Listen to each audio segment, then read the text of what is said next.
So we've got a great topic to talk about today. As you've noticed over the last, if you've been on these masterclass webinars, if you've been on follow the podcast where some of these are simulcast on the podcast as well as interviews with other people and stuff like that, you know that we've been talking about massive shifts happening in the world around us. And I kind of rant a little bit about it. We had a couple of weeks ago now, 3 weeks ago now, I guess it is, a 2-day intensive with Clean Facts Magazine. Jeff Cross and I had a lot of great speakers on: John Braun, Frankie Finn, Nate Cisney, Troy Harrison, a bunch of great guys that all sort of contribute to Clean Facts, contribute to ISSA, Cleaning Maintenance Magazine, stuff like that. They know the cleaning industry really well. And they kind of, we all were talking about how to double your business in 2025. And part of it, or a lot of it, my opening presentation was called The Brutal Truth, about what's actually happening around us. We are in a seismic shift right now that we'll talk about, because not since the Industrial Revolution have we seen the amount of massive change that's going to happen and is happening to humanity. The way AI is changing every single facet of life and role and job and search and marketing and more so than anything that ever has. And on top of that, we're dealing with an economic crunch and cycle that we'll talk a little bit about as well. And how we respond is entirely different. So we're going to get into that today. Welcome to the Carpet Cleaner Success Podcast, a show created to inspire carpet cleaning business owners to build their own thriving residential and commercial cleaning business. Your host, John Clendenning, has built and sold successful cleaning businesses for multiple six figures over his 30-year career and is the founder of Carpet Cleaner Marketing Masters, a digital agency that turns your online marketing into a lead generation machine. Tune in as John shares proven tips, strategies, and expert interviews to help fast-track your success in the carpet cleaning industry. What we're going to be talking about today is beyond just chasing leads. I hear from cleaners all the time. I talk to hundreds of cleaners a month. I've been in the cleaning industry myself for over 30 years now. I know thousands and thousands of carpet cleaners and duct cleaners and area cleaners and maid service owners and all like that. That's been my entire life ever since I was just out of high school. And this industry I know inside and out and backwards. And the one thing that irks me more than anything else is somebody telling me that they don't have enough leads. We're going to explain why that is not your problem. Leads are never a problem. In fact, it sounds weird. Starting a new business, oh my God, I need more leads. No, not at all. So what we're going to do is we're going to talk about this. We're going to talk about beyond chasing leads, AI and automation, and other things. One very, very important critical factor to 3x your customer conversions. So if you can convert more people from interested to buying from you, if you can increase those conversions, then you don't need as many people.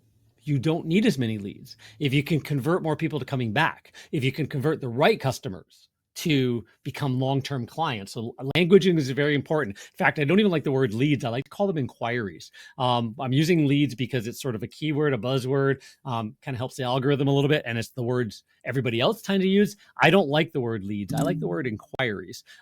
People are inquiring about you. Maybe they're inquiring about you because they got referred. Maybe they're inquiring about back again at you because they're a past customer that is turning into a client. The language is important if we talk the right way. So we want to talk about how AI and automation can help this and how AI and automation is changing everything. It's the great equalizer. And if you're not leaning into it, you are massively falling behind, right? So I just want that kind of caveat put in there. So just a second, make sure I've got the ability to change slides. Okay. So we're going to do our normal, turn off your cell phones, turn off Facebook. If you're a cleaning or home service business owner and you're serious about getting better results, the next 60 minutes, I'll try and see if we can hit 60 minutes. Let's call it 75, 80 minutes. We'll see how fast this one goes. I like to impart a lot of information. I like where you guys can go back, listen again, take snippets, and really create an action plan out of these. I call them master classes for a reason. If you listen to all of these every single year, like, it's 12 months in a year, some of them we repeat as things change. This one, I think we talked about this topic back in, say, October of 2023, so a while ago now, but now it's due. There's been so much changes. It's worth updating and talking about the current state of affairs and stuff like that. But if you kind of stay in touch with all of this, we've got the book, the complete guide to internet marketing for carpet cleaners, and there's lots of other things as well we recommend. You become a student of your craft. Your craft is not cleaning. You can go to IICRC training courses and training courses at your local Bridgepoint dealership and all that kind of stuff and learn how to kind of do the job. I'd rather just send my technicians. I was in the truck in 1995 for a year and a half, under 2 years, 30 years ago in a town of 30,000 people, and grew a multi-million-dollar business over those years by deciding I wasn't going to be the guy in the truck. Not saying that you don't have to be the guy in the truck and you don't want to, but you've got to understand that if you were the marketer of your services first, then you can market to higher end people. You can market to the right people. Again, I said hi to John Remus. We can market to people like rentals and Airbnbs and groups like that. There's marketing becomes a thing that you do to get work. If you want to be the guy that does the work, totally fine, right? Good for your body, good for your soul, good for, all that kind of stuff. Stay young, stay fit. If you want to get out of that, if you want to, if you want to be, hand the business off to somebody else, if you want to semi-retire, have technicians go out and clean and still earn an income, then now, and be able to wade through the challenges. Now you need to be the marketer of cleaning services. And part of that is learning these types of things. So what are we going to learn today? We're going to talk about the critical difference between lead generation, I need more leads, and lead nurturing. Huge difference. How to maximize conversions through persistent and automated follow-up. What does that mean? We're going to unpack that. Building and leveraging your lead database. If that pauses for a second, go, wait a minute, John, I don't have a lead database. That's a very telling sign as well, because as the marketer of your services, you would be kind of considering, hey, how can I market more to the people that were interested a week ago, a month ago, a year ago, 3 years ago in the services I provide? Are they still, did they find somebody else and maybe interested in me again because they didn't like the person they found? Who's staying in touch with them? How am I becoming the best known cleaner? Things like that. Long-term growth comes from not waiting for other people to just decide to come back or decide to come to you. It's about, the difference between push and pull marketing. So implementing AI and the digital dominance method, our training, for local brand authority. Why is branding important? Again, that brutal truth 90-minute presentation I did for CleanFacts ISSA, our summit, was really deep into this, and we kind of we're releasing little segments of it as well. And our clients, there's an area where they can kind of learn more about that as well. Or anybody who joined that program, there's a replays and all that kind of stuff is available in the community.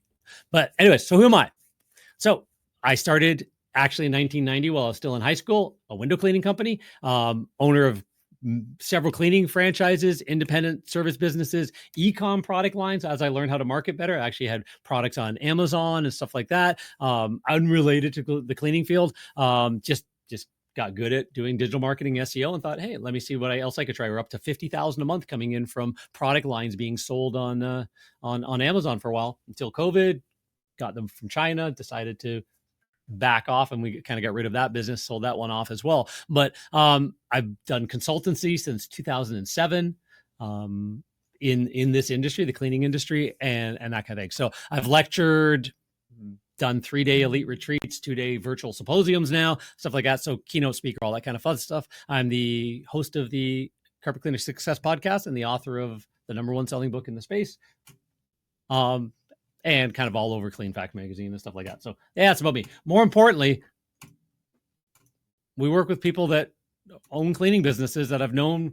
Many of these have been customers and clients of ours for longer than we've actually had Carpet Cleaner Marketing Masters. Prior to that, I was kind kind of had a side hustle digital agency while running my own cleaning businesses and doing a consulting for a large conglomerate that grew to well over $100 million a year and sold to the Belfour network during all of this time as well. But this is what we care about the most, is making sure our client grow and become successful.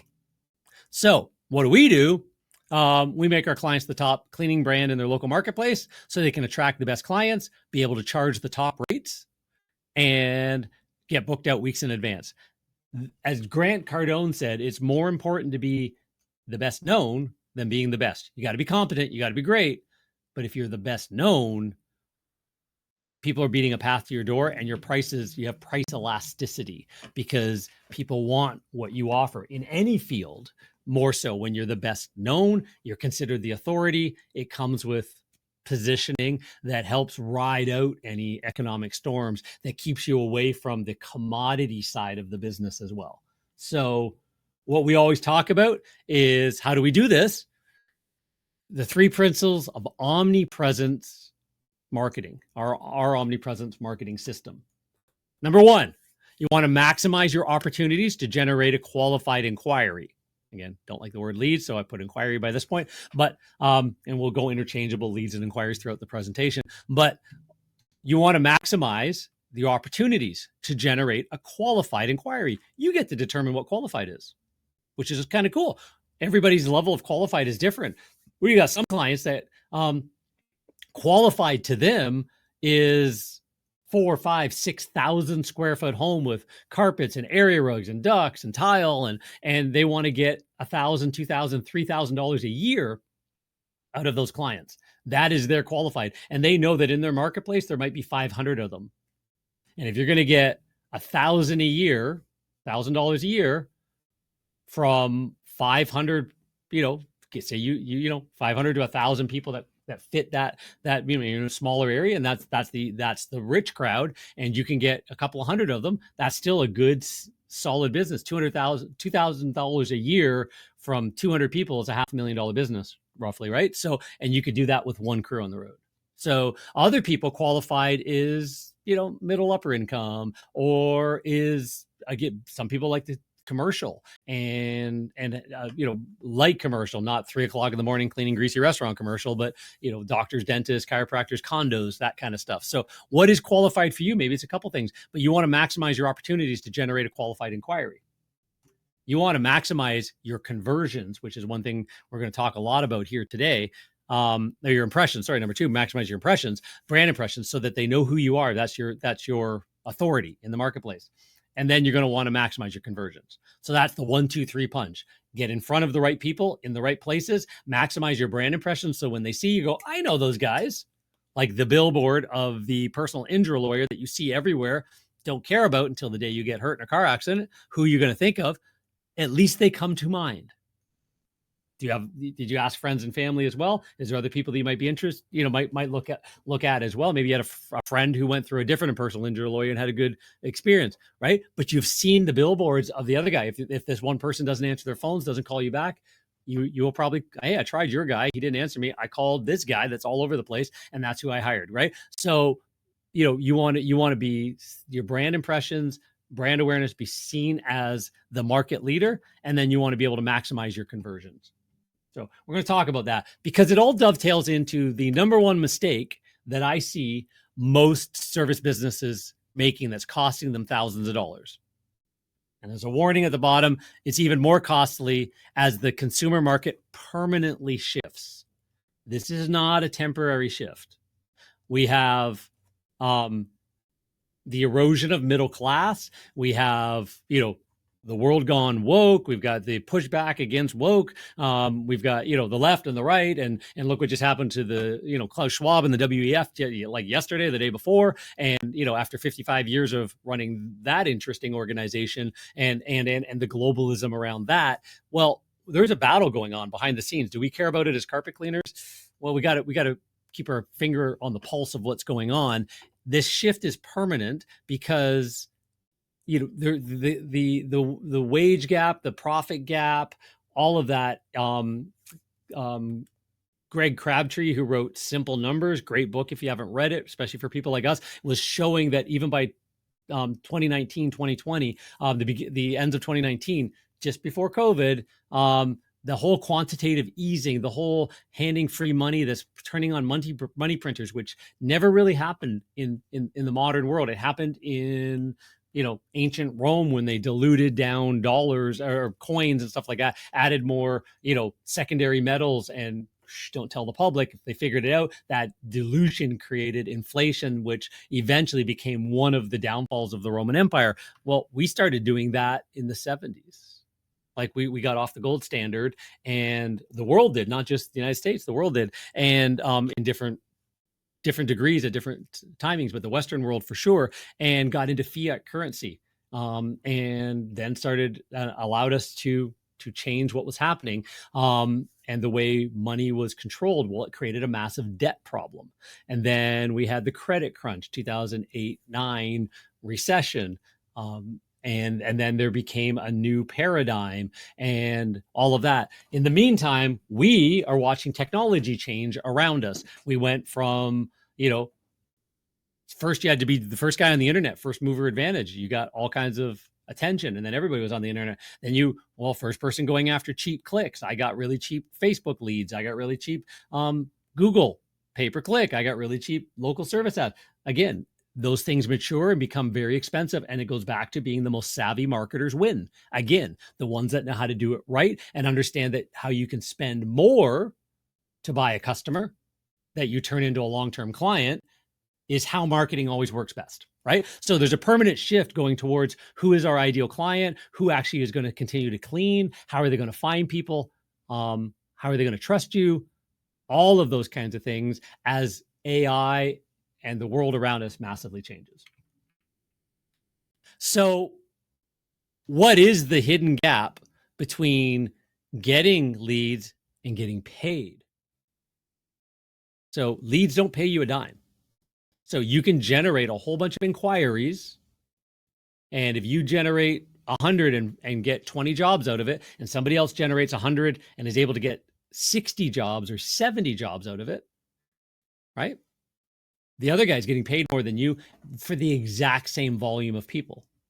And if you're generating work and your average job is $150, $200, and the other person is generating work and influence and increasing their conversions and understanding, the whole world around lead management properly and lead nurturing and all of that kind of stuff, and they're able to generate $300, $400, $500 per lead turned to a customer getting paid. They're getting paid more.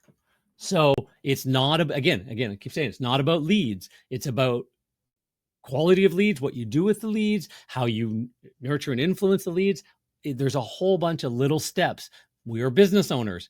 If business was easy, 80% of small businesses wouldn't go out of business in the first 5 years, and another 80% in the next 5 years, which leaves you down to about 4% success rate after 10 years. That same for the carpet cleaning industry. That wouldn't happen if it was easy. It's not meant to be easy. If you want to be a cleaner and keep it easy, go work for somebody else who's figured out how to market and grow the company, and just be their employee, because that's easier, right? What we've chosen to do as business owners needs strategic thought. We're in a world where that strategic thought has a helper now. Like one of the smartest helpers you can make, one of the smartest helpers on planet Earth, help you run that business, but you still have to put in the work, right? So lead generation has a front end cost. How much does it cost to generate an inquiry? I go back 23 years ago to 2002. I was running numbers there not that long ago. I talk about it quite regularly, just going back to looking at all my old Yellow Page ads back in the day, flyer marketing, Every Door Mail before it was called Every Door Mail, things like that. In 2002, I invested $80.82 for every single cold customer we got from the Yellow Pages that turned into that turned into a job. $80.82 was when I put call tracking numbers on, because everything's got to be tracked to the detail, and followed those people until they, knew when they converted, how much and then eventually how much they gave to us in their first time cleaning, how many we converted into second, third, fourth cleanings, all of it's tracked, all of its numbers. We now got tools like, Service Monster and House Call Pros and all that kind of stuff, and you can learn to use those really well. We did it by pen and paper. We had a book on the desk, a dentist's booking book, and we'd have to erase the person from this column, put that 3 trucks on the road, and we had 3 columns and color coding and you name it, all that kind of stuff. But lead generation has a front end cost. In today's day and age, you expect to pay for a qualified inquiry that turns into a customer, first time customer. We know this, we suggest anywhere between $80 and $150. There is no $20 inquiries that turn into jobs. If you find that little chink in the armor, it'll be shut down very quickly. There'll be competitors jumping in it. It doesn't stay hidden for long. The price goes up. There's competition because there's only so many eyeballs available, and all of a sudden they have more choices and gone again. Like if there is that little window of opportunity, it's very small. You do not build an entire empire or business or long-term strategy on it. The cost of generating inquiries and leads is expensive. There's a front-end cost. The back-end profits come from lead nurturing. Most people leave it dead on the vine. They either book today or not. That's it. Lead nurturing is where a huge chunk of the profits sit. So lead flow, as I said, is often not the problem. Do you have enough poles in the water? We talk about this a lot. Is your website ranking on Google Maps? Have you checked all your service terms? All the different ways people can type in the services you do. Is your Google Maps optimized? Which is, right, where's Google Maps? One of these. Anyways, can't remember. Buried into the SEO. Google Maps, that's a big part of where people go. If they don't have a name in mind, they go to Google. You got local service ads. You got pay-per-click ads right here. You've got Google Maps, and then you go to organic. And it splits about 10%. 10, 12%, so about 22%, about 30 to 40%, depending on the marketplace. And then people higher up in the funnel, people that are earlier, thinking about it more, trying to do some research, that 40 to 50% of the crowd actually ends up in the webs, like the organic listings down below where the directories are, or stuff like that. But you want to make sure that you have, how many of those terms do you show up for when people are typing? How are you found? What happens when they show up? But you've got tons of inquiries can come from there. People can go to your website because it's on the side of your van, it's on the door hangers, it's on the yard signs, it's on, everything and anything that you put out there. Again, running Google ads, local service ads, Bing ads, all that kind of stuff. YouTube ads have become really good as well. Facebook ads done properly generates awareness in the marketplace that when the person is ready, they look at Google, they go to Google if they don't have a name in mind. When a person is not ready, you want to be in front of the right people with a message that starts some wheels turning, but it might be 3 weeks, 3 months, a year before they're ready. Are you still top of mind? Are you still in front of them? That brand awareness. That's tools like Facebook, Nextdoor, things like that.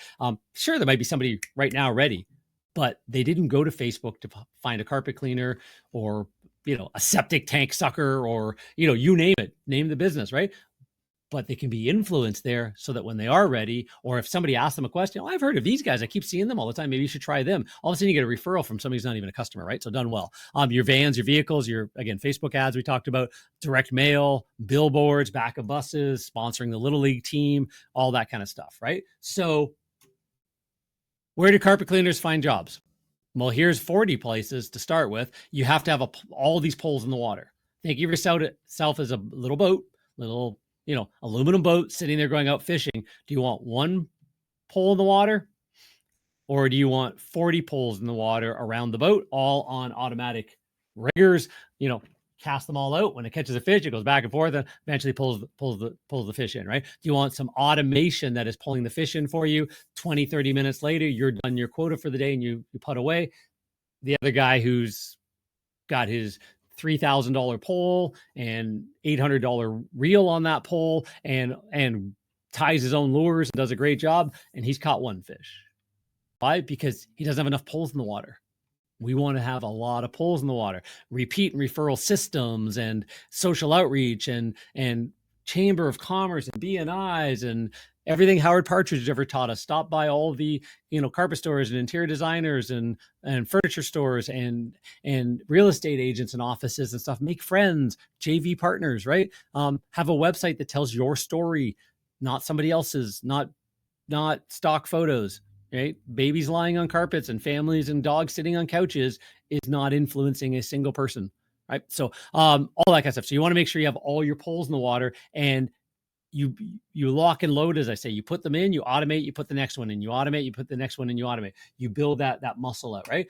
Part of our digital dominance method. You build your brand definers, why you over everybody else. If you can't explain that, you're a commodity. What is your guarantee that's so much stronger that your competitors think that you're silly, that they think you're getting screwed over left and right? That's starting to become a great guarantee. You stand out more and get more inquiries from the best people if you stand behind your work. You personalize everything. Then you become the authority, and then you build your visibility. It is a system. It's where you do all of this changes. Why and how you do all of this does not. The psychology behind it is the same. Where you do it changes massively, because right now, Google, as an example, search is no longer, people don't search to find websites, read through websites, and build their own context. AI now does that for us. So Google has Gemini, and a lot of people are using things like ChatGPT. They're investigating your market, your cleaning method against somebody else's cleaning method in an AI tool. Is your website, do you have content being written on a regular basis about answering those questions, so that AI finds your answers and go, well, this guy uses this method because of this reason, and here's actually a breakdown between the methods and how you should make a decision, as it says according to ABC Carpet Cleaning, who we just found the answers from, right? That happens if you understand SEO and marketing and hire somebody who can stay on top of all that stuff, because that's all changed in the last, since May 14th last year. So we are, what is that, 6-7 more days? So 21 days away from when the entire world changed and got announced in search last year. So you got to stay on top of all of that. So the number one mistake I see most service businesses make, I think we've kind of alluded to it, but not continuously following up with qualified leads, as we, marketers kind of rudely say, until they buy or die. But literally until they decide to unsubscribe or become a customer that you then continuously market to and follow up with to turn into a client. So I like to tell this a lot, but stats are really, really obvious. In the restaurant industry, they know that unless you have been back to our restaurant 4 times, the likelihood of you becoming a regular is very slim. In carpet cleaning, a first-time customer who shows up once has an 80% chance of never using your company again, even if they like you. They just go with somebody else, right? If you market well, do a great job, deliver a great experience, market before the job, during the job, after the job to them, and stay in touch, and you get into their home a second time, the chance of them using you regularly drops. It goes from only 20% to 50%. You get in the house the third time, you have an 80% chance you're locked in for life until you screw something up. And if you never do, you've even got a little bit of a license to screw some stuff up, because you've become their people, the ones that they'll give you that little bit of, if you market well and communicate well and nurture well and be real and authentic, you will get a little bit of latitude around that as well. So your goal is to try and get into that house 3 times to build a legacy client that builds your business. One-time transactional customers do not build a business. As soon as things slow down, you're out of business again. You're slow, you can't pay the bills, right? Legacy long-term clients build businesses. So you want to generate qualified inquiries. So clear the things up. Here's a quick, simple definition of terms. Lead generation refers to any, and it doesn't even have to be online, we can put a strike through that, marketing processes such as social media, content marketing, websites, email design, pay-per-click, every door mail, yard signs, real estate agents and referral partners and knocking on doors and all that kind of stuff. Lead gen used to engage and attract potential customers. Your van, your like fully labeled van, it should be there to attract potential customers. A white van with a magnet on it repels potential customers. There is not any Any person I know of quality, like an ideal qualified inquiry, an ideal qualified customer who goes, oh, look at that white van with that magnet stuck to the door. That's the company I want to use. No, they look at that as a fly-by-night company. Will they still use it? The odd person. Will 90% go, no, screw that? Yep. We're fickle creatures. You wrap your van, you smell good, you wear a good uniform, you change your shirt, you carry a couple of extras with you. So if you get one stinky or dirty, you put it on. You give your technicians a large number of shirts. You wash them for them. Don't beat up your technicians to make sure that, oh, you do your laundry, you smell bad. Do you? No. Drop them all in the bin. We'll wash them on the weekends. Give them one or two extra shirts. We used to buy our technicians 12 shirts. So there would be 10 in the wash while 2 are available. And we just washed them. I just took them home. We ended up going to laundromats and washing our rags and stuff like that. So we just opened up a second washing machine and wash all our uniforms for our technicians and replace them if they started to look a little ratty. We stayed in control of that. Why? Because we wanted to make sure that we put the best foot forward, because that was part of our lead generation strategy as well. Everywhere they went, they had to look good, smell good, stay tucked in. We policed that, all of that kind of stuff. That's just one of the many things, right? So just think of it. Everything you do and anything you do that is designed to attract a potential customer is lead generation. Lead generation focus on finding new people. Lead nurturing is a process of actually building strong relationships with individual potential customers over time with the intent of turning them to loyal paying customers. We all kind of think that, oh, they called me, they didn't book, maybe they'll call back someday. There's nothing about nurturing that's that, right? Lead nurturing, therefore, focuses on communicating with a person who has already shown interest in your business, but has not chosen to buy yet. So we're going to talk about, what do you send them? What do you do? How do you stay in touch? How do you become valuable and not become annoying, right? Do you go, hey, buy from me. I got another deal. I got another special. I got another deal. Do you want my special? Do you want my deal? Do you want my deal? Do you want my special?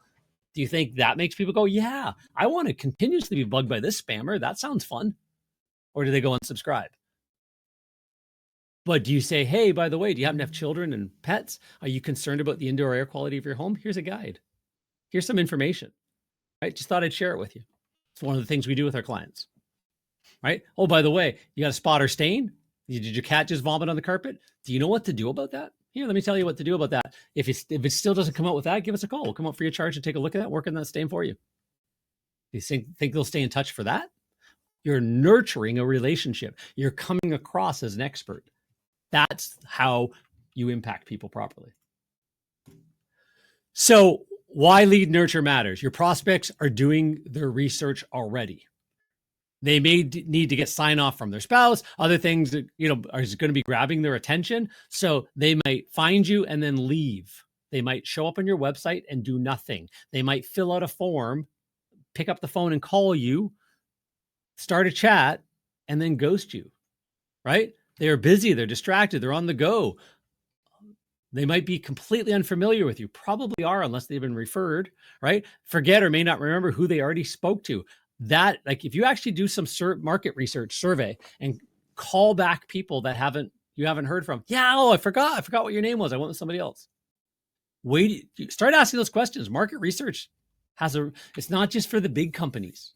Market research can be done by all of us. Hire a high school kid from 3 o'clock to 5 o'clock every day. Pick up the phone, call all your past customers, see, if there's anything they need, if it's, anniversary reminders, and maybe even call leads and inquiries from yesterday, from a week ago, from a month ago, from 3 months ago. Find out if they got it cleaned. And hey, if you don't mind me asking, why did you choose them over us? You'd be shocked. Great information. We did this every couple of years, right? I had Heather in my office. Prior to that, we had Sheila. Started with Cheryl, then had Sheila over the 30 years. Tasha, almost forgot about Tasha. And then we had Heather for the last quite a bit until COVID, and then I sold the business. That was part of their job. That was part of having an office staff, calling databases, calling referral partners, calling past inquiries, staying in touch, right? You're going to learn a lot. It takes up to 7 touches to make an impression. And they actually may try somebody else this time. Ain't nothing wrong with that. That other guy shouldn't be as good as you. He probably shouldn't follow up as well as you and shouldn't be building relationships as well as you. So if you're still staying in touch with happy customer stories and you're staying in touch with great information, even if they went with somebody else, gosh, I wish I went with ABC carpet cleaning and not the other guy. And I should have just spent the extra few bucks. They're more money, better customer, right? And you just found them.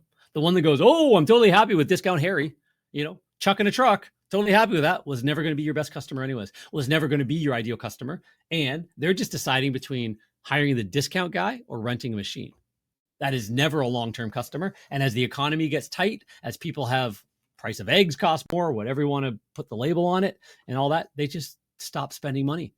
The crowd that doesn't care about the price of gas and the price of eggs, and they have investments that are going up and up and up.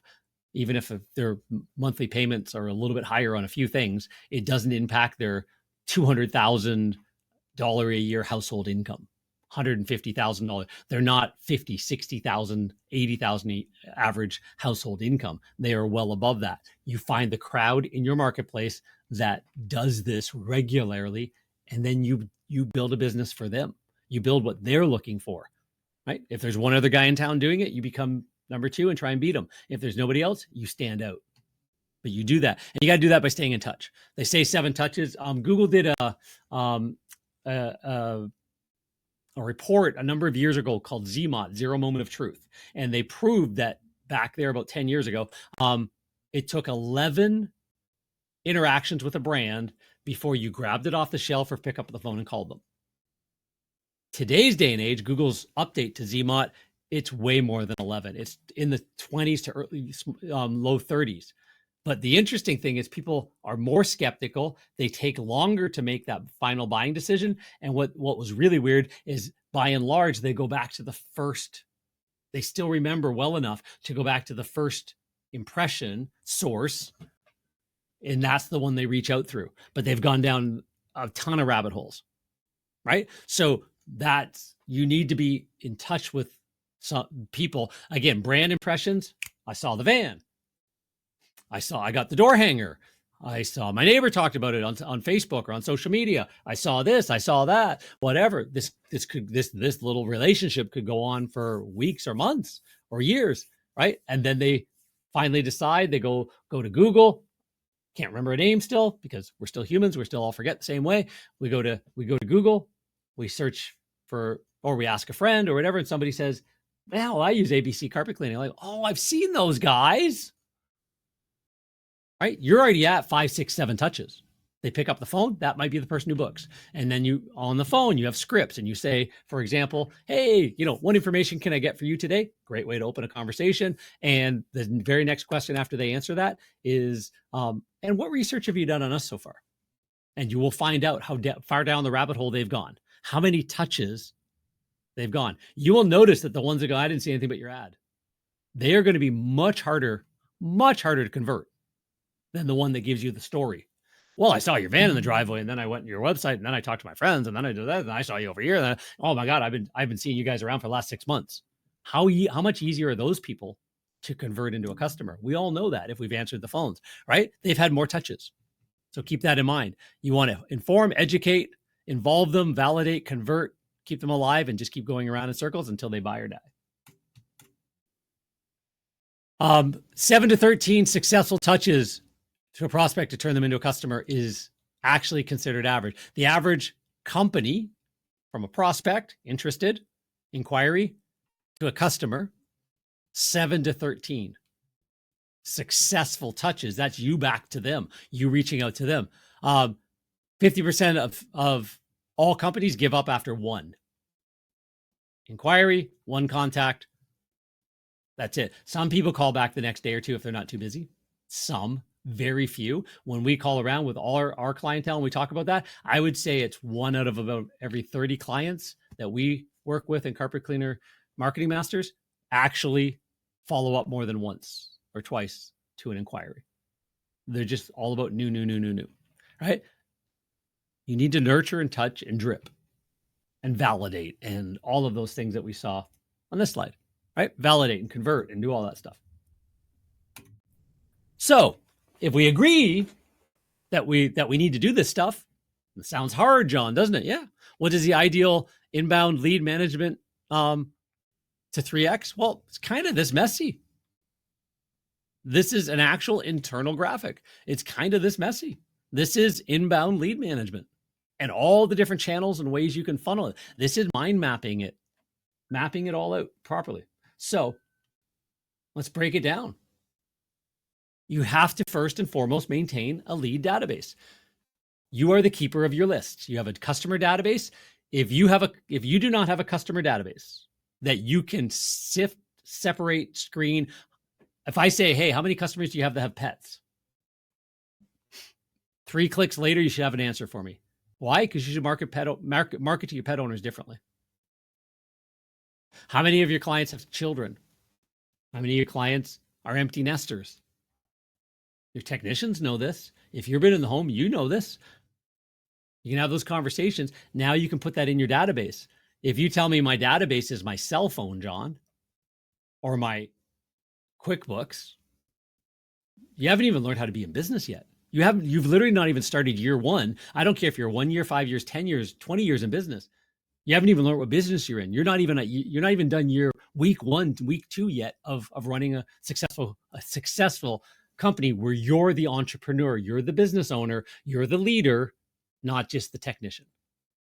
Right? You need a database. You need to know who is coming into your world, where they live, and what they're buying from you. You can't just wing it on the top of your head. You should have more than enough inquiries and customers that's not a thing. You also need to maintain a lead database, customer database, broken down and separated, a lead database, and then a referral partner database. Those are your 3 primary databases that you need to be keeping. The ones that referral partners you're working with, the ones you want to work with, right? So a lead database is everybody who's been interested in your services, who is buying in your category that hasn't bought from you yet. And that list should be 10 times bigger than your customer list. Your active leads list should be 10 times bigger than your customer list. Not everybody that calls you book. I have customers that tell us all the time, hey, what's your booking percentage? Oh, I book like 70, 80%. Do you track that? Oh, no, not really. We start tracking it. We listen to calls. We track. That's interesting. You're about 17%. Well, I don't count the ones that say no. Right? That doesn't even make sense, but I've had that answer before, right? Are you capturing all the sources of your leads are coming in from? Right? What research have you done on us so far? Are you using AI and automation so that when anything comes in digitally, it gives you the attribution? We have our tool, we'll talk about it, where we can have the first and last attribution. What is the first thing that ever brought them into your world, ever, way back? ZMOT, zero moment of truth. What was that very first one? What was the most recent attribution? All of that is stacked up. You get to see every interaction they've ever had. They get tagged, right? You can, holy crap, this person's been checking us out for 3 years. They finally booked. You need to have that granular level of data. Our world is now just better marketing, better anything, better stock investing, better finances, better budgeting, better, you name it, is a data problem. The data, one of the best companies on planet Earth right now, agree with them or not on any politics of it, is Palantir. Palantir came out of the PayPal mafia. Palantir was originally the algorithm and the team member, can't remember his name. Alex Karp is the guy that is the CEO of the company, but the other fellow, trying to remember his name right now. He was just a junior at PayPal and built the tools that like using AI back before AI was AI, to find fraud inside the PayPal payment ecosystem. That carved out and became, it's a platform, I believe they call it. It starts with the P, and it doesn't matter. Palantir. Anyways, their main products. They have a couple of them. They install them into your software system, and they can find in big corporations $50 million of waste and fraud. They can find terrorist cells that the government uses, and they're using AI and data to solve problems. Right. So data is one of the most important things as a business owner. You need to know your data. You need to hold your data, control your data. What contact info are you capturing from each source? You got their name, first name, last name, email address. I've got people that say, John, I can't get any email addresses. That's interesting. I have taught for 20 years now, since email became a thing, how you can get 97% of all inquiries to give you your email address, like not only freely, but eagerly. It's not a hard thing at all. You need email addresses. You need to have the ability to communicate. Well, I just text my my customers now. Text marketing works great. Yeah, the first couple of times. And you better not do it a lot, or you start to piss them off, and then they type stop, and you'll never be able to text them again. So you need multimodal marketing.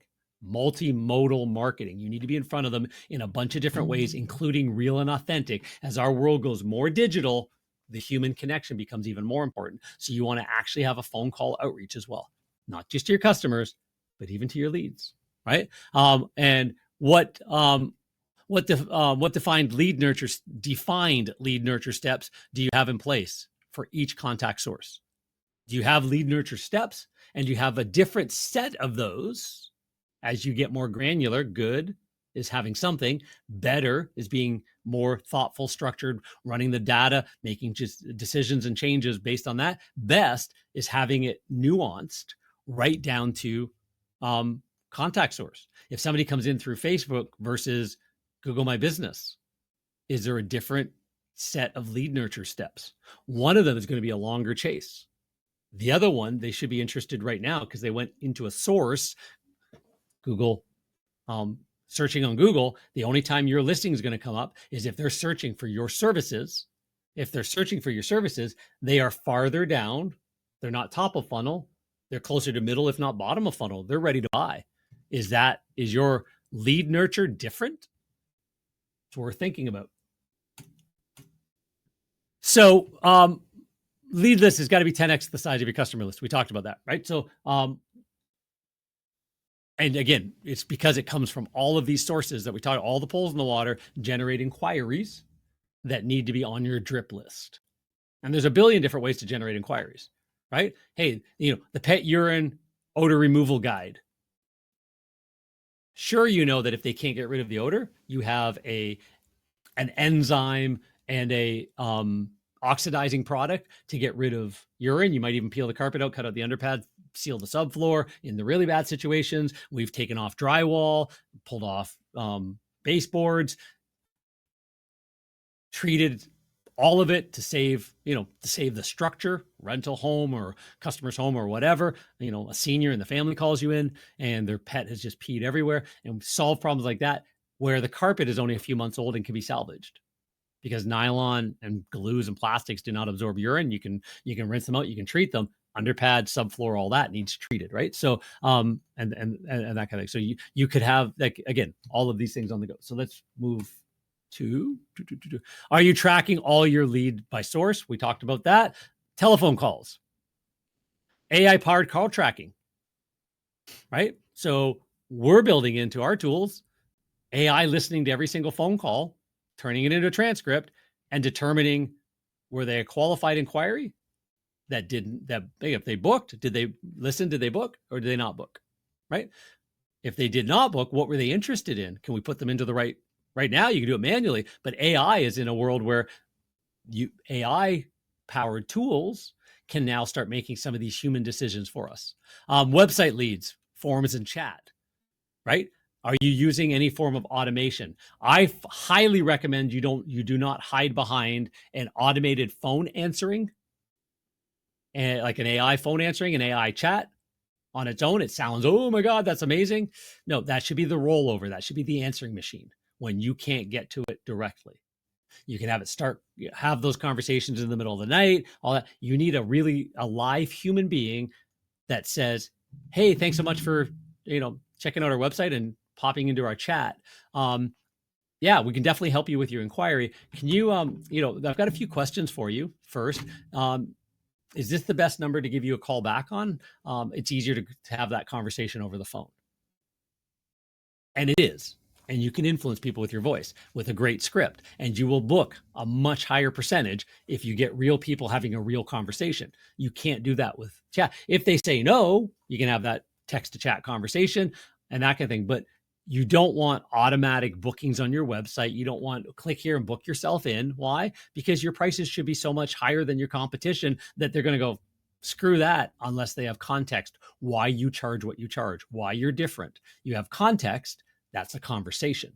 Your best customers are going to use you year after year after year, come back again and be $1,000, $2,000, $3,000 a year. Lifetime value of 10, 20, 30. One of our clients mentioned that their number one customer, top customer, had a lifetime value of over $200,000 so far. High watermark for sure. Blew me out of the water. I've never had a client, one residential client worth $200,000 worth of cleaning they've already done so far. But that is the lifetime value you can get out of a client that you will never get out of a customer. So why are you trying to put automated bookings on your website and automated stuff to turn most people away as a commodity search and never ferret out the quality ones? That comes from people and conversations. You don't have to have the conversations. You hire somebody to have those conversations all day long, right? But you want to have chatbots and things like that are there as a backup when you're busy or after hours and things like that. So third number ring goes to a auto voice attendant that is an AI. That's great. Have a conversation, have them book into schedule for a callback to talk about what they're interested in. Paid leads, AI-driven optimization for higher converting. So what you do want to do, again, you want to track your paid lead sources.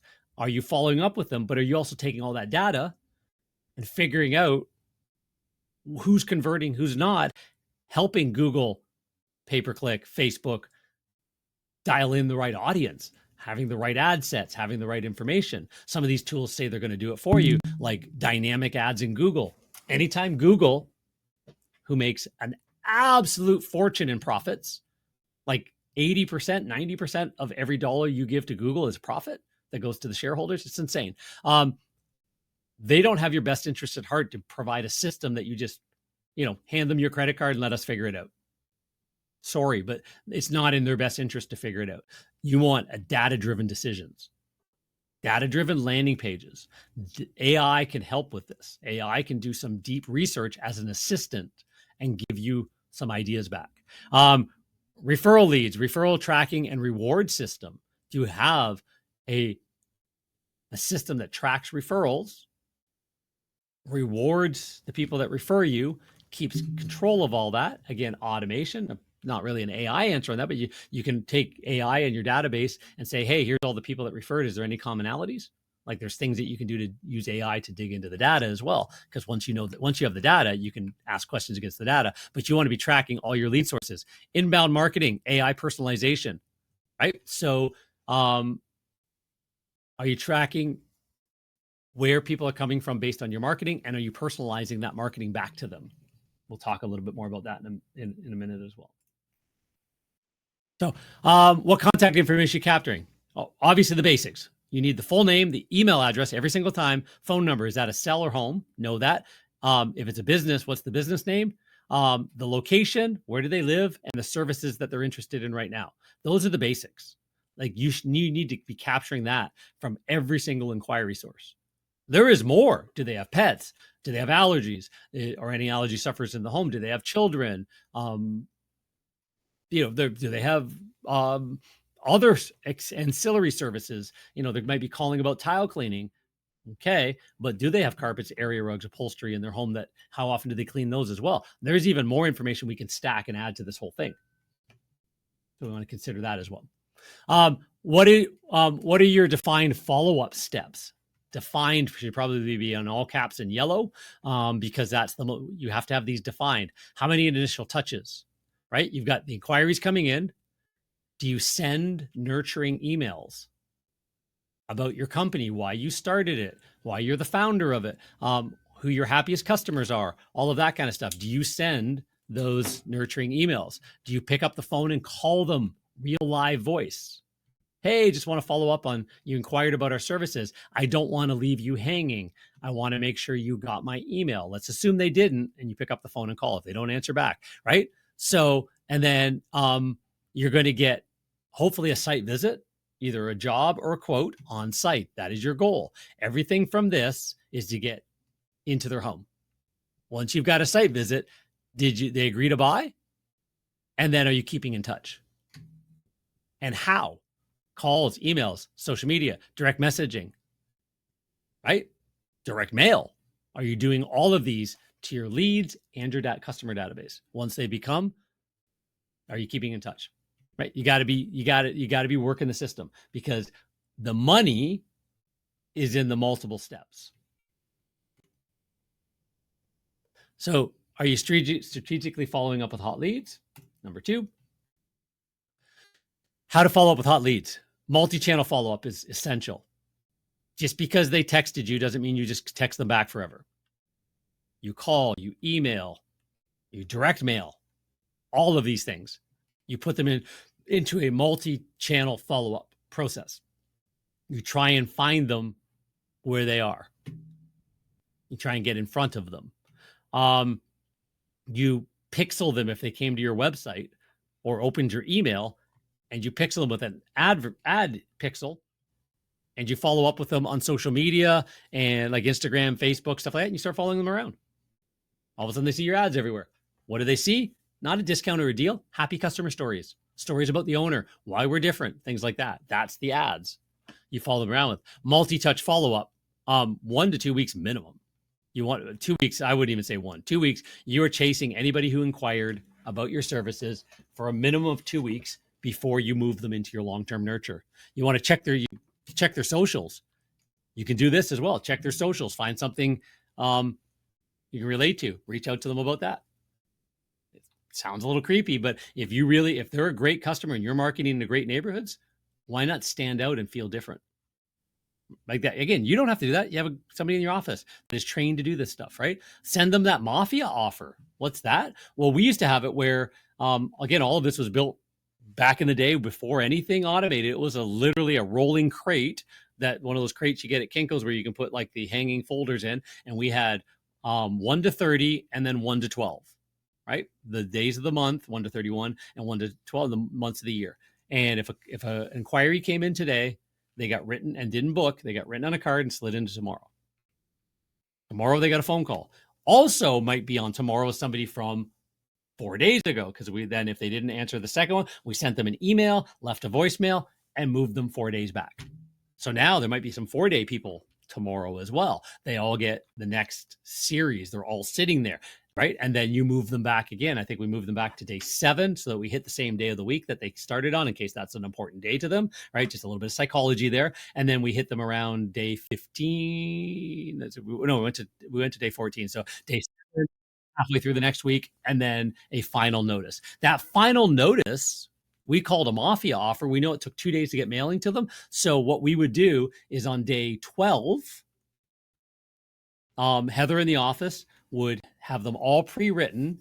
If somebody inquired about carpet cleaning services or upholstery cleaning services or area rug cleaning services, we didn't do tile at the time, back when we had this thing, and they inquired, they were from a great neighborhood, they're from one of our marketing, we knew that by referral codes and things like that, and offer codes and whatever else. And if they were from one of our best neighborhoods, they weren't floor 18 of a 40-story building, 80-year-old Granny Smith. She's a lovely person, but we're not chasing her this hard. But what we would do is we would send that mafia offer, which was 1 free room of cleaning, 1 free armchair, 1 free area rug up to whatever size, absolutely free to try us out. But you have to respond in 48 hours. Of course, if you want anything else done, you will still get that 1 free area, room, whatever. We want to impress you and impress upon you the reason why we're the best cleaning company in the area and the number 1 most recommended, most preferred, and all that.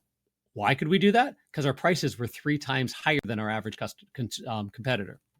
So we could go out, spend $20 or $10 in solution, $5 in solution, $20 worth of labor. So for $25, we already spent up to $100. We spend $100 to buy a customer. If we're booking 50% of our leads, we spent $50 to buy a lead, $100 to turn them into customers, right? Because for every 2 inquiries, 1 became a customer. Well, if we're at a 50% booking percentage, well, what's wrong with spending another $25 to send a technician out to impress the crap out of them, right? So we would send that mafia offer of 1 free room and a free home cleaning and health audit assessment. So a lot of times what it would be is I would actually go out first because that was my job. I didn't clean after the first year and a half, 25 years old. I would go out and do a whole assessment audit and offer the one free room of cleaning. Way back, if you guys remember 30 years ago, that was a Joe Polish idea. You know, we had our own little tweak on it, changed it, but the one free room, he got it from Dan Kennedy, right? Give them something. If you have the right target audience, give them an offer they can't refuse. So we did that at the end of our 2-week cycle. And then if they still didn't book because they had 48 hours to respond, they were put into our forever follow-up. These things are easy to do now. So your ongoing forever follow-up looks like this. You want to add stale leads, right? So build a follow-up email, SMS, and voice drop where you leave a ringless voicemail, and then a real phone call as well in the mix, which you briefly share project, happy customer stories, testimonials, offers, not discounts, bonuses, extra services as a bonus for the same price, all of that kind of stuff. And you stay in touch with them once a week, once a month, no less than once a month. Use AI and automation to personalize these messages. Are they interested in tile cleaning?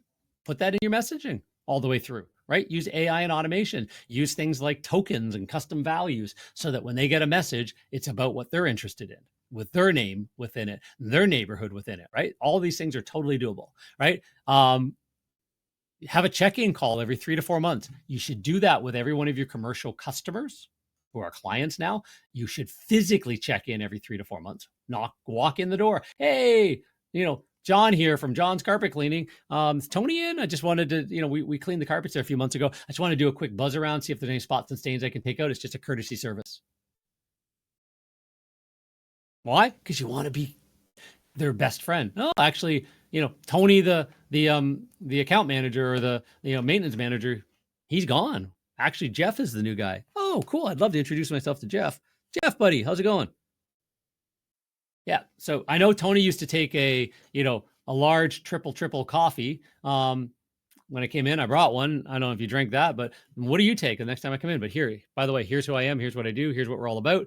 Do you need a copy of our proposal again, or did he keep it on file? But anyways, yeah, we cleaned here. We're doing this. I pop in every couple of months and just make sure, things are being, well and good. And I provide a free spotting visit. So instead of charging $125 spotting visit, I'm here to do that for free. So I'm just going to pop around, take a look around the coffee machines and different areas like that. Does that sound cool? Yeah. Yeah. Let me follow up with you. What's your email address? Got a business card? Cool. Let's stay in touch. Made friends with the new guy, right? You wouldn't have known that if you didn't stop in. Well, you need to be making check-in calls with your clients every 3 or 4 months. Hey, Mrs. Jones, it's been 3 months since our last cleaning. Just wonder how that, those stains and spots and stains down that hallway that James took out for you there, if they stayed gone. Like I hopefully have. Is there anything else that you'll be looking at? As a reminder, we do all of these kinds of things. And oh, by the way, Mother's Day is coming up, and we do have our VIP offers for all of our very special clients. Let me just tell you what it's all about in case there's anything else that you need that you want to, you want to take advantage of the VIP promotional savings that's not available to anybody else, right? Is there anything in there that you'd like to take advantage of? Because we can get you in early on that before the rush. No, okay. Well, tell you what, I'm going to send you an email with the information on that. Anyways, it is only for our VIP clients, but if you've got one very special friend, I'll allow you to gift that to them as a gift from you to them. Our VIP offer. Again, not a discount, on offer, extra services, maybe even a bonus gift set. Father's Day, it's great to give out like a apron and a barbecue gift set. You can get on like AliExpress and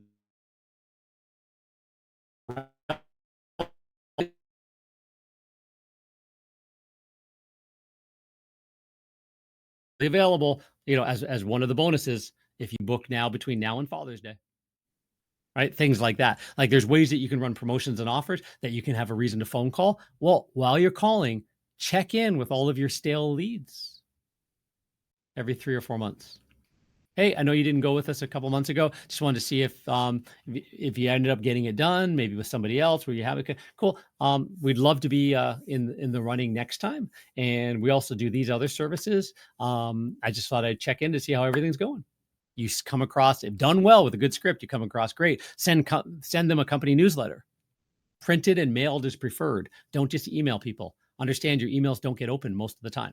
And if they do get open, they don't get read beyond the headline. Even if you have a 30 or 40% open rate, which is incredibly good, understand that about that much of your email got read. So, and you want to send them maybe your seasonal promotions and any of your client database campaigns. Think about that. Like, where do these stale inquiries fit in to your promotional window? Give them access to some very special VIP programs or offers, extra services for the same price. Don't ever discount your price. Give them that, because they stepped up and reached out to you.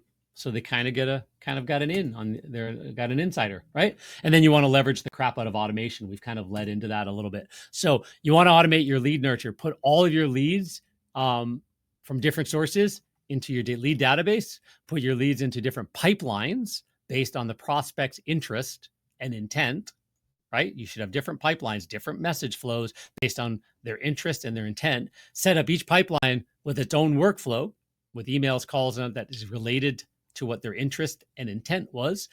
Provide a consistent automated follow-up until they book or bail. Again, buy or die. That's called our hot lead follow-up. Add stale leads to your forever follow-up. So hot and then forever, and use AI to personalize. That is the winning strategy. So it kind of looks like this. Another one of these messy graphs, but they come in, they get a bunch of stuff, and then they bail. They didn't, respond. So then they get a bunch more stuff, and then they eventually end up in your long-term nurture till they pop back up again. And then, right. And eventually you get them as a customer or they unsubscribe. Right. So a lot to build out. We call it Carpet Cleaner Lead Pro. So Carpet Cleaner Lead Pro is our lead automation tool that we built 5 years ago, that takes all of the stuff that I've ever done by paper, by campaigns, all that kind of stuff, builds it into a lead automation dashboard. And we'll kind of walk you through a little bit about what it's all about, but it's how you automate your lead flow. And again, you're not 100% automating it. You should have a human in the loop. You should have a moment where the automation says, make a phone call. Here's the people you should call this month. They've been in your automation for 4 months, 3 months, whatever. Even your past customers need to be in automation flows, but you should remember, you should be pulling lists, having a drop list and say, hey, it's now 10 months since their last cleaning. Start the anniversary. Early bird, month 10, early bird light, month 11, anniversary month, extended 1 month only in month 13. Now you've got a reminder system. Well, this is the same idea, but you're automating your lead flow contacts. So it starts with smart forms. Anytime somebody fills out a form, whether they got to it from mailing, Google, Facebook, saw the van, whatever, they end up on your landing page, they end up on your website, wherever you've got these forms, you want to have the forms, give them, follow up with them in a way. It brings them in. It's not just a form that sends you an email and says, this person's interested in this. Go get them, Tiger. Right? No, it's like, as soon as they fill out the form, they get a text message and an email. Hey, thanks so much. Appreciate it. We're going to get back to you as soon as possible. In the meantime, answer a few more questions. Here's a little bit of information about our company. Here's why we're different. Start indoctrinating them, start nurturing them, right? And then follow up manually on top of that as well. Now, Smart Connect, that's another one of our services. That's where as soon as somebody fills out a form, if it's Monday to Friday, 8 to 5 or whatever your phone systems are turned on in, then as soon as they fill out a form, your phone rings and it says, Mrs. Jones just filled out a form on your website. She's interested in carpet cleaning and upholstery cleaning. Press 1 to connect with her now. Smart Connect, you press 1, her phone rings. It says it's coming from ABC Carpet Cleaning. Hey, that was fast. Yeah, Mrs. Jones, I just noticed that you filled out a form on our website and about you're interested in carpet cleaning and upholstery cleaning. I didn't actually read the rest of the notes. I just thought I'd get back to you quickly before, as quickly as I could, because I have a few minutes before the phone rings again between calls. Whatever you want to say. She might have told a whole story. Don't really care. We just want to ring you, pick up the phone, ring her. If she doesn't answer the phone, or you're not able to answer the phone, your staff is not able to answer the phone, then the call disconnects and she automatically gets a text message. Hey, Mrs. Jones, thanks so much for filling out the form on our website. Sorry I wasn't able to, right? You get a voicemail, ringless voicemail being left in the background at the same time. I'm going to try and get a hold of you as soon as I possibly can. In the meantime, let me ask you a few questions about what you're interested in. Either going to an AI that's going to ask these questions, AI chatbot, or now to get that started, or an automation flow that just asks a few questions to try and get the conversation. Why? Because then they start closing all the other tabs of all the other cleaners because you've speed to lead, got a hold of them. That's what Smart Connect does. It allows you, if you can answer your phone within 2 rings, if you can get back to form fills and chat messages within 2 minutes, you have a chance, a much greater chance, a 287% greater chance of booking that customer than if you wait 30 minutes. If you wait to the end of the day, declines to like way less chance. And that's, again, run your own stats, do your own data. That's what we've noticed. The industry has noticed this. Aberdeen Research Council has noticed this, who does all the research. There's a report they sell every year for $450. I've bought it for the last 8 years in a row, purchased it. Bought is probably not a word, sorry. Purchased it for the last 8 years in a row. And it's the voice of the consumer research about what for the service industry. So us, right? What people do, how they interact, stuff like that. And speed to lead is one of those big things. So I want to stay on top of that as well. So on your website, you'll have, make an appointment is not for them to book a job. That is for them to book a conversation. You got the smart form and you've got chat. All of it should lead into an automation workflow. Every lead needs to get followed up within 5 minutes or less. We talked about that. Oops. So you want to put the leads from different sources: direct, organic, referral, paid, social, email, other. And you want to put them into a pipeline that gives them the right messages, again, until they buy or die. You want to get Facebook messengers and DMs from on social media.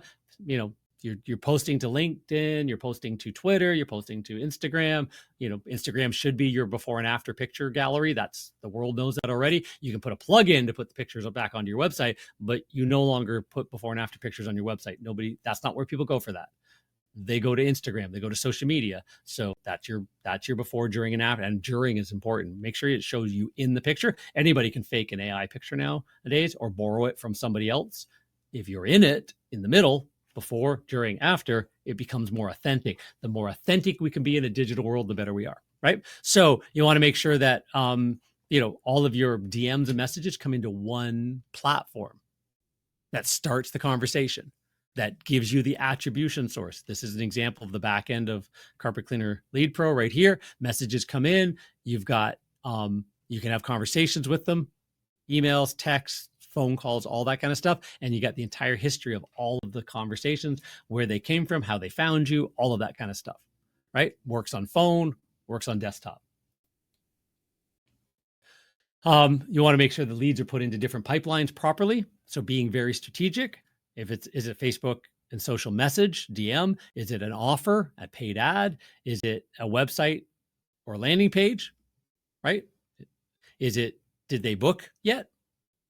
Are they stale? Did they get a job on-site quote booked, a job booked? Is it completed? Each one of these pipelines, as the customer or the inquiry moves through to become a hot lead, you talk to them, then a follow-up lead, did not book yet, and then stale forever, maybe quoted jobs, booked, all that kind of stuff. As they move through, they stop getting these messages and they start learning this stuff. And this is now a whole new series that they're in until they buy or die. That's the way it should be built. So you have smart messaging workflows is what we're talking about. So again, you move from one pipeline, put into another, you create these workflow trees, all of this kind of stuff, right? So again, we build all of these things out in Carpet Cleaner Lead Pro. We built them all out for proven processes.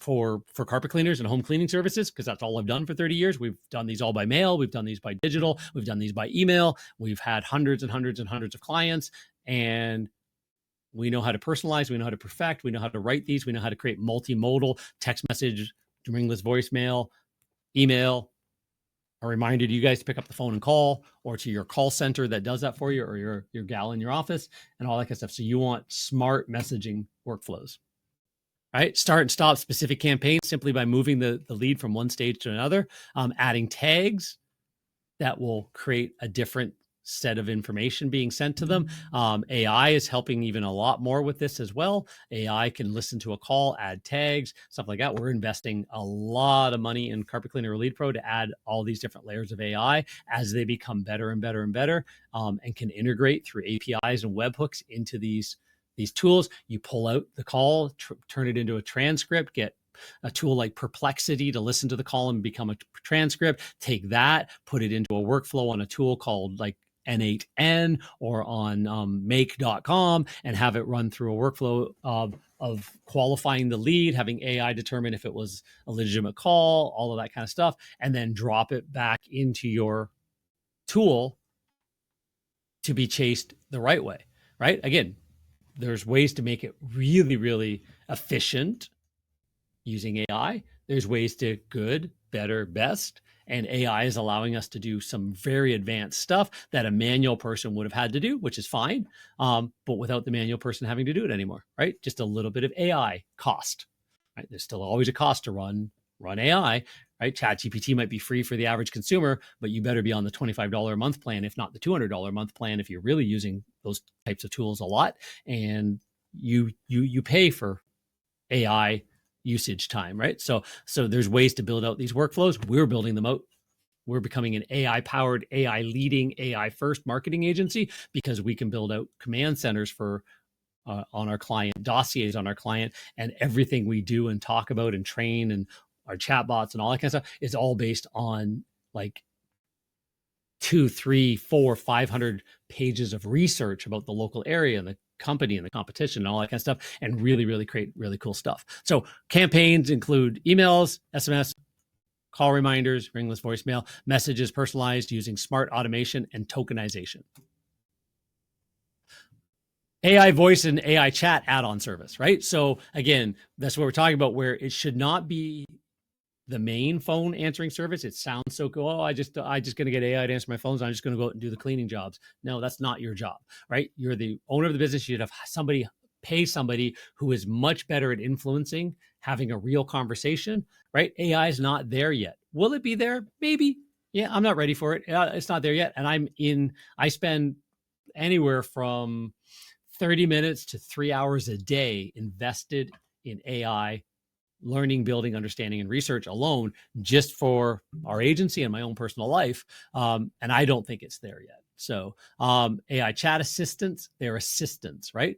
Good rollover stuff. Seamless integration, sync your CRM, House Call Pros, Service Monster, into a system that has all of this follow-up, this lead database marketing and stuff like that as well, to have that smooth experience. And automate your hot lead follow-up.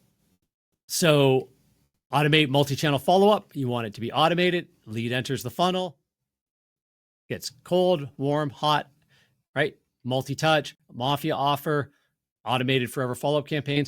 All of that is just happening, and reminders for you to call. And maybe you can even have automation where it triggers a postcard.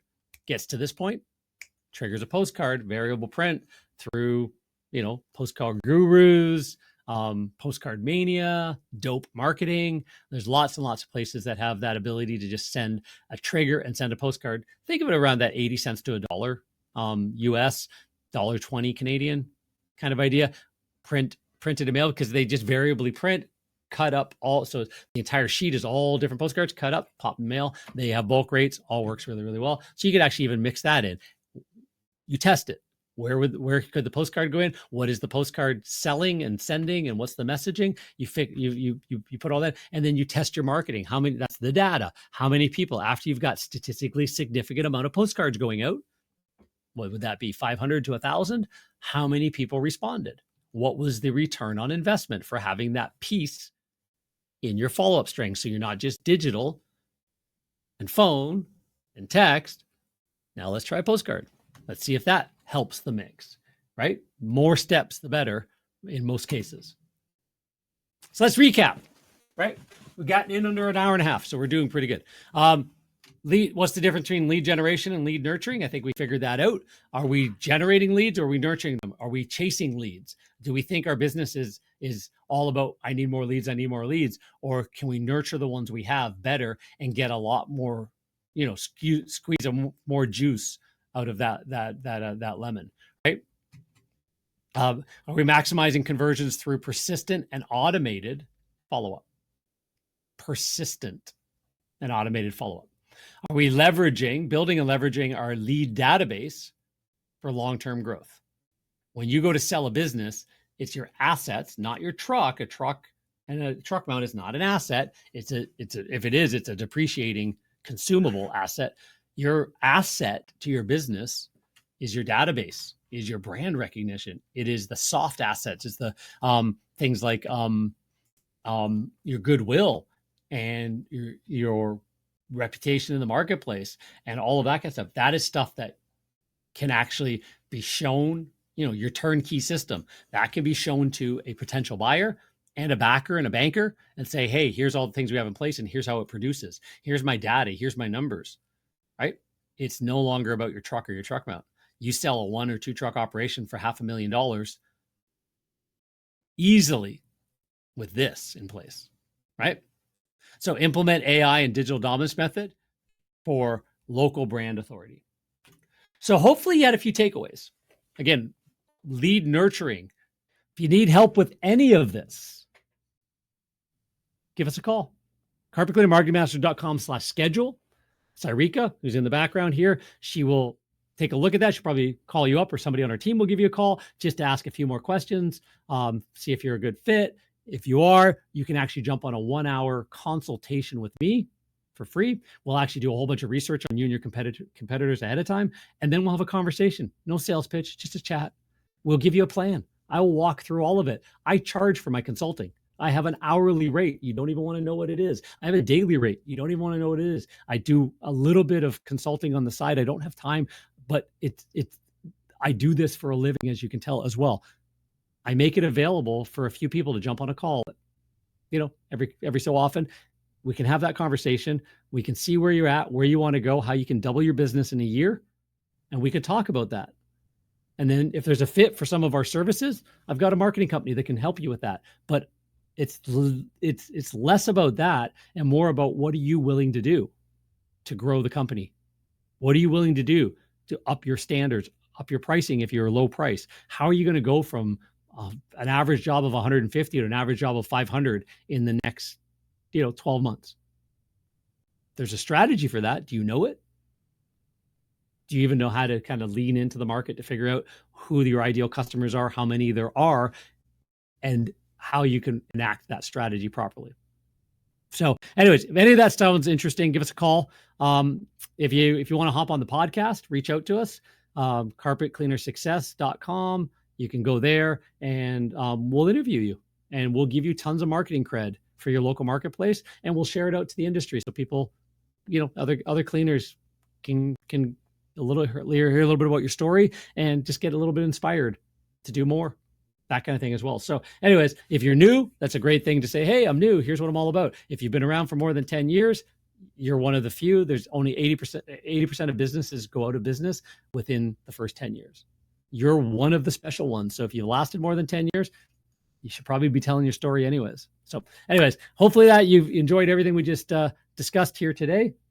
And really appreciate your time. Thanks so much. We made it in an hour and a half, 90 minutes. Try and do a little bit quicker, but there's a lot to cover, as you can tell. We want you to be omnipresent. We want you to succeed and thrive in the changing marketplace. And to do that, you need to know a lot of stuff. So this is a little bit of that lot of stuff. So if you found this valuable at all, whatever platform you're watching this on, reach out to us. Just thank us. Say hi. We'd appreciate it. If there's any topics you want covered, anything you want deeper, let me know. Go to our Facebook page, go to our LinkedIn, join our Facebook group, Carpet Cleaner Marketing Secrets, like different ways to tap in to a lot of free community resources. So anyways, hopefully that makes sense. Until next time, take care, guys.